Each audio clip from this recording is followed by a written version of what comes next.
I'm going to show you how to make a delicious pulled Cuban beef recipe from my new recipe book, the Everyday High Protein Handbook, which comes out at the end of this month. Now, this is one of my favourite recipes from the book, so I really hope you like it. Anyway, the first thing we're going to do is chop up some veggies. I'm using peppers, yellow, green, red, doesn't really matter, and a couple of onions. Then we're going to fry that in a large oven-proof dish. You can easily do this recipe in the slow cooker. If you don't need to use the oven-proof dish, you can just fry them in a frying pan before adding it to slow cooker. And then add in your garlic, give that a further 30 seconds or so before adding in your liquids.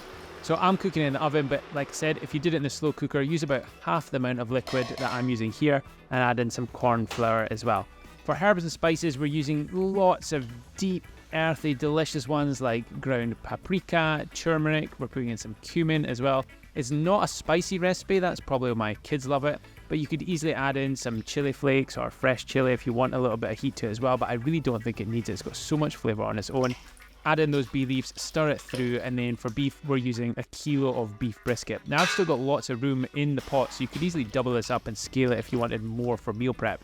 Once it's mixed through, we're popping in the oven at 140 degrees for about 4 hours. Hey, sorry for the interruption, but I've got a super quick favour to ask. If you could either click like, drop a comment below and let me know what you think of this recipe, or subscribe, I would really appreciate it. It has got absolutely nothing to do with my ego. It just means that if you interact with this video in some way, YouTube is more likely to show it to others so that more people get a chance to cook my recipes. Thanks in advance. Now back to the recipe. Once the timer goes, you're going to just shred that beef with the fork. I mean, look how good that is. It's just falling apart. And then I'm adding in some green olives. If you're not a fan of olives, you can leave these out, totally fine. Then all you need to do is just plate it up, get stuck in. And as always, thank you so much for watching this recipe. And if you want the full recipe, you can find it inside my book. If you click the link in the description below, you can order yourself a copy. See ya.